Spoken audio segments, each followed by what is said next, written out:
March 1st, 2014 was the last time that I ever got drunk or drank any kind of alcohol whatsoever. It was an insane night. I had a lot of fun until the end of the night when I went home. Craziness ensued. Really, the only two people in the whole world, Katie and Nick, are the only two people who saw me the very last time I ever got drunk and saw how crazy it was.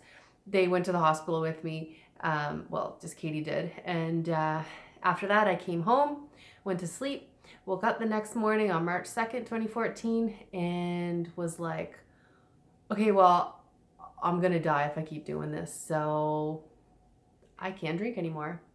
And then I didn't. And then now, 4 years later, I'm still sober. It's insane. So these are the 12 things that I've learned in the past 4 years of sobriety. Number 1, friends and your circles will change. I've said this before in other videos. That doesn't mean that the friends that you had before weren't really your real friends if they didn't stick with you in sobriety. People have their own paths that they're going to lead. People do their own thing, and a lot of people aren't going to follow you on your sobriety journey because either they don't need to, or they're okay with continuing to drink, or they don't have a problem, or whatever it is. It doesn't matter, because you're going on your journey, and a lot of people won't follow you. That doesn't mean anything bad. Don't take it personally. Again, you'll see just how things change like that. At least that's what I've noticed. I notice my circles of friends changed dramatically. Of course, I'm still actually friends with them. Excuse me, like on Facebook and things like that. But do I hang out with them the same? No, I don't, because I can't, because we don't really have anything in common other than going to the bar and drinking and stuff. So it sucks. And same with like best friends. A lot of times best friends will still continue to party and stuff, and you can still hang out with them and do other activities, but it's not really the same. So that can be sad at times. But you also meet new friends through sober activities. Either way, that changes, and that's okay. Second lesson I learned is sobriety actually isn't boring. That was one of my biggest fears when I first got sober, was that sobriety was going to be the most boring time of my life, and it was like I was just wasting my life because I was so bored. Not true at all. I had a lot of work to do in the beginning because I was doing so much personal growth work. I had an addictions counselor, and I was going to depression workshops, and I had a sponsor at the time, so I would see her regularly. And so I had so many things that I had to do in my life. So I really didn't have time to be bored. And later on, when I didn't go to counseling anymore and things like that, I couldn't live my old life of going to the bar and going to see shows all the time. I couldn't do that anymore because I associated that with drinking, because, well, it is. So then I had to replace that with new activities. And a lot of them are not boring. I live in the capital city of my province, so there's lots of things to do. And no, they're not boring, and they're not stupid, because there's lots of people who don't drink for various reasons, and those people live a life and do things. So I figured out what those things were, and it's actually not boring. I have more energy once I'm actually sober. I'm not hungover all the time or drinking all the time, and I'm not limited in travel. I'm free to do whatever I want, and that's almost endless possibilities. So it's not boring. Number 3, there is purpose in pain. Before, well, for most of my life, I would deny and brainwash myself whenever I felt anything that I didn't like, or whenever I thought about past things. I didn't like the feelings, so I would block them out. I got very, very good at blocking things out. I'm still good at it now, even though I don't want to anymore. And I had so many emotions and I was a train wreck. So I never wanted to sit with it because I felt things all the time. So I always had to numb it, and because it was too overwhelming. And then when I got sober, I learned that you can keep numbing and stuffing away all that stuff, but it's always going to come back. It's always going to come back, and you're always going to have to work on it. And there's purpose in that. Pain equals growth opportunities. If you feel pain from something from the past, you need to actually examine it and really look at it and become aware of it and accept it. That way you can grow and become a better person. And there's purpose in that. And same with the videos that I make. I describe all the bad stuff that I went through, and the purpose in that would be to hopefully be able to have you guys relate to me to possibly help you in your life. So there's purpose in that. The fourth lesson I learned is acceptance is everything. And I'm going to accept that my cat, I think he's cleaning his butt. Are you cleaning your butt? Yeah. Okay. And what I mean by acceptance is accept that you cannot control everything, because you can't. And that's something that was huge in active addiction, is feeling like you always need to control things. It's very freeing to realize that you don't have to. Accept that you can't control everything. Accept that you can't control other people, because you can't. Other people have their own agendas, their own perspectives, their own life. You can't control what they think or do or say about you, or what they do in their life. So once you accept that people have their flaws or have their whatever, again, it's very freeing, and it frees you up to focus on your own self. And lastly, acceptance of yourself. That would be acceptance of everything that you've done in the past, everything that you are, all of your flaws. Become completely self-aware and really see them for what they are, and accept you for who you are. That doesn't mean that you can't work on yourself, and that doesn't mean that you're accepting everything, but then just stopping there and say, oh, well, I guess I'm a bitch, so that's just how it is. Okay, that's step one, but then step two that comes along with it is you have to work to become a better person. The fifth lesson I learned was that alcohol wasn't my only problem, but it was the first that had to go. I had some unresolved PTSD and some trauma issues I had to deal with. I dealt with anxiety and depression, a lot of crap. And in order to start healing from all that, I had to stop being self-destructive, i.e. stop drinking. Because you can't start to work on your past, say PTSD, and really work through that when that evening you go and get hammered and feel like shit the next day and be self-destructive in that way, and then also try to heal at the same time. It just doesn't work. So you need to quit drinking first and then work on all that stuff. Because in the past, I would have tried to still drink at the same time while dealing with anxiety. Oh God, I did that for years. Never worked. I tried to deal with my depression, but also still drank all the time. Didn't really work either. So finally, I clued in as soon as I quit drinking, and then, really working on myself, then I can work on all that stuff. And I did, and it doesn't haunt me anymore. It's pretty much resolved. Number 6, I learned that recovery is holistic. It isn't just quitting drinking. What I mean by holistic, it's also ongoing, is mind, body, and spirit. They all have to be working together. You can't just stop drinking and then be cool and then expect everything to work out fine.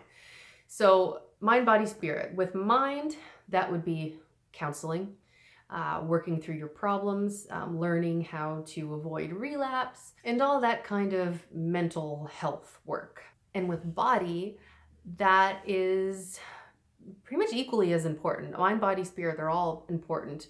But body, that would be basically putting all the nutrients back in your body that you have robbed it of when you were drinking, because alcohol fucks you up. It fucks your brain up, your skin, your hair, your body, your liver, your stomach, your throat. It wreaks havoc on you. So in sobriety, you learn, well, at least I did, I learned proper nutrition and how to put all the nutrients back in my body, and for hormone balancing, and for more energy and all that kind of stuff.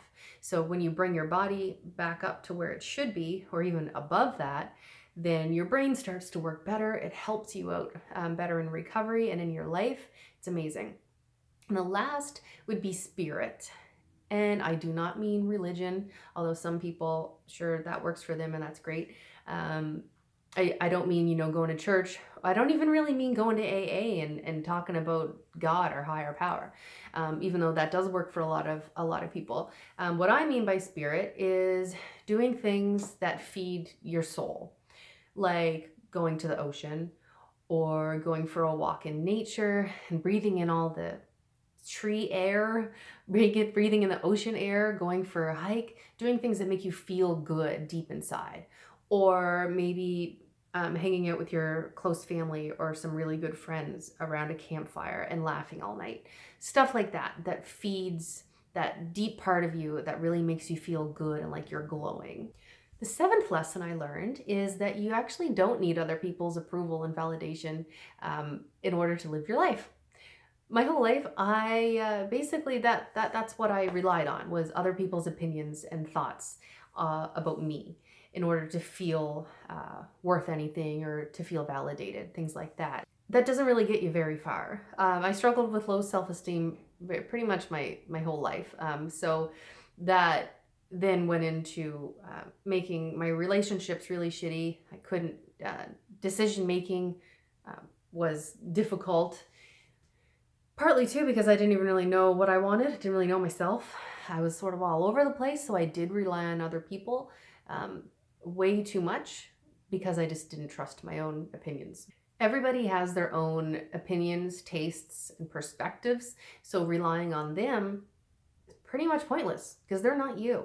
The only person that you need to rely on for your own validation is yourself, because you're the one who has to live with yourself every day. Your opinion is the one that matters.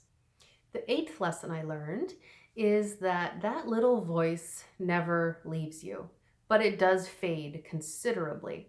And that little voice, I mean, is the one that will say, you need to drink.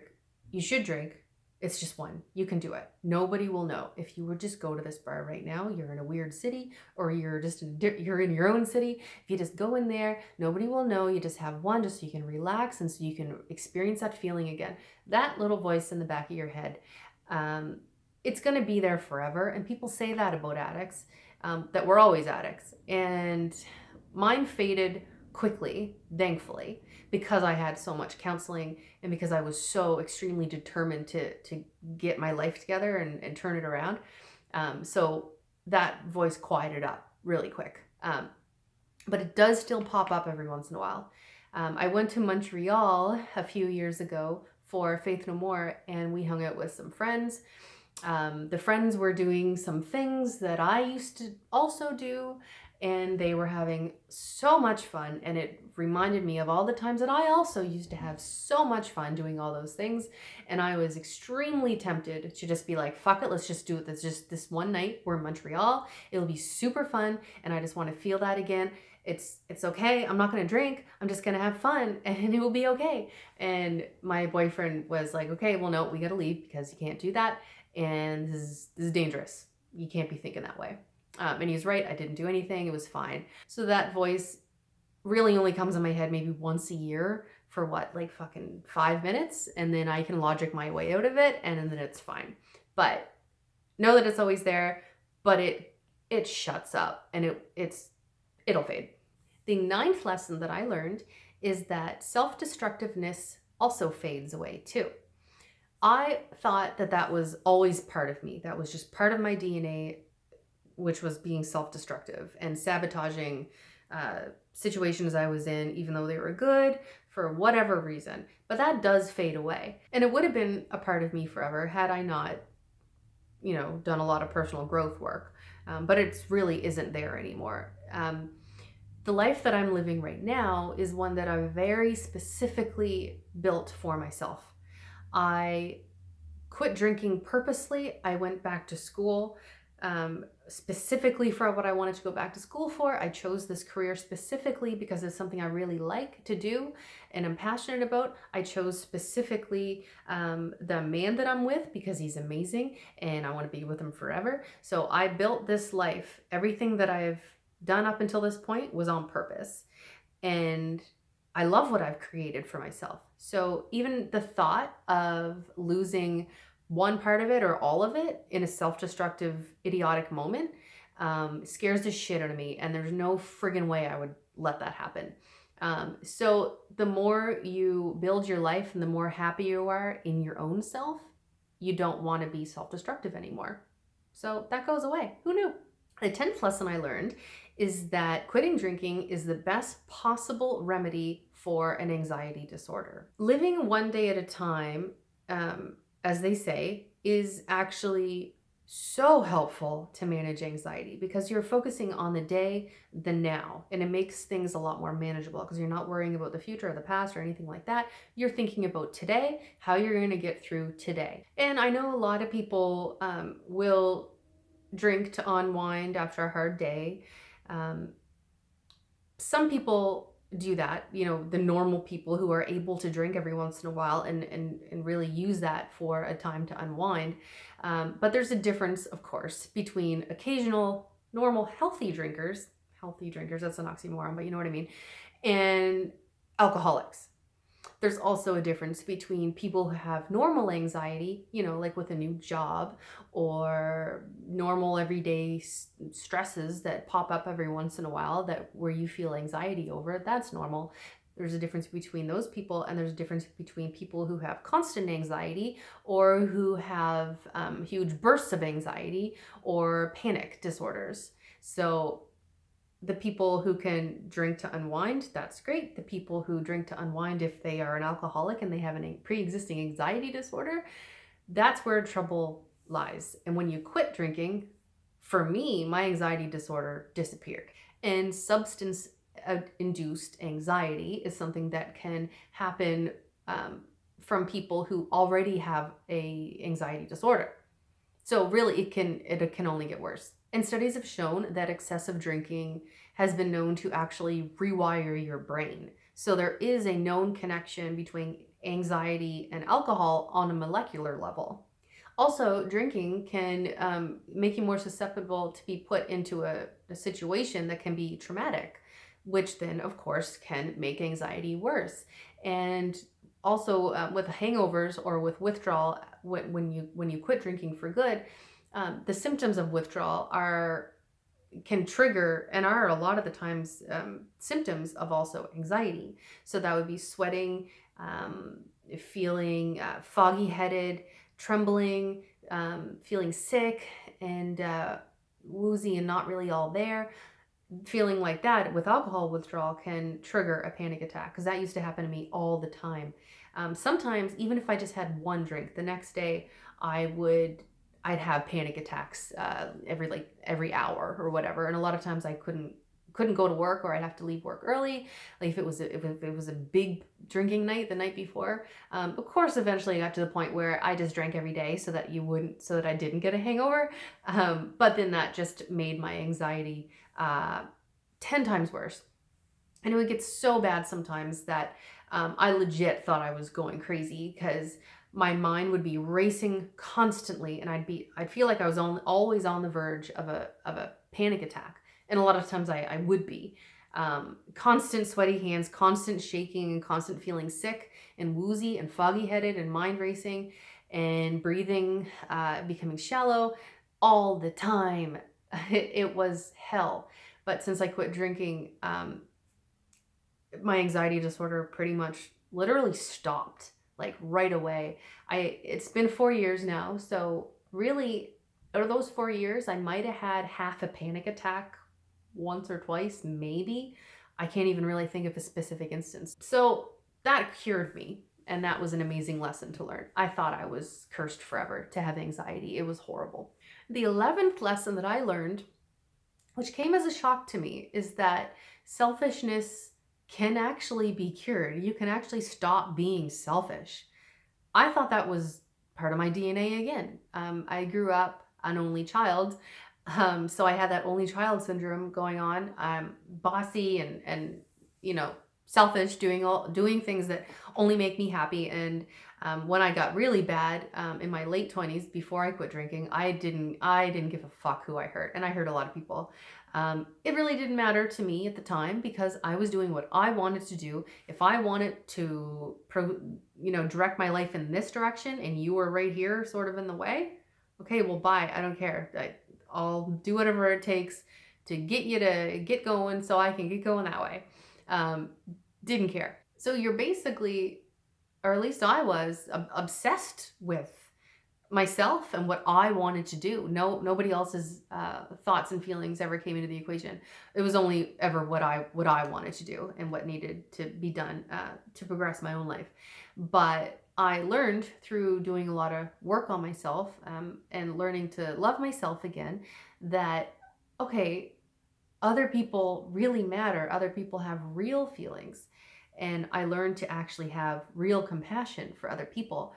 And I truly, really do care about people now, whereas before I didn't really care. I mean, I knew logically if they were sad or whatever.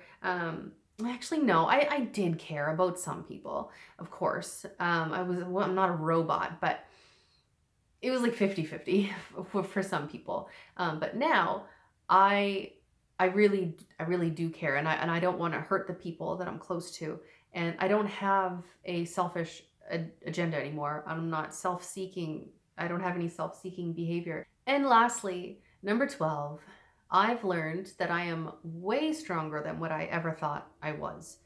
Before, I thought, yeah, sure, I can get through some stuff, only because I was so good at denying things and pretending like everything was okay. So I'd go through a traumatic event and then come out the other side and be just broken for a few days, and then I'd be like, okay, well, it's fine, let's move on to the next thing, no big deal, whatever, and then don't work through it. So I sort of thought I was strong, only because I was really good at brainwashing myself into thinking that everything's fine. I used to believe that I was useless and worthless and lazy. I was lazy, though. I still sort of am in a lot of ways. Either way, little things would just destroy me and I wouldn't know how to go on. But now I realize that I can get through a lot. When I was just, I don't know, I was 2 months sober, and I moved out of the house that I had my last drunk in, and I moved across the street alone in a bachelor. And then a few months later, I quit smoking and I went back to school.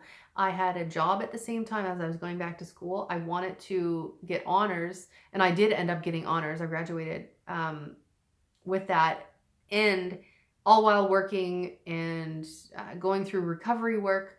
It was insane. There was some nights where I was like, I would just cry to my boyfriend and be like, I don't know what I'm doing. I can't do this. This is insane.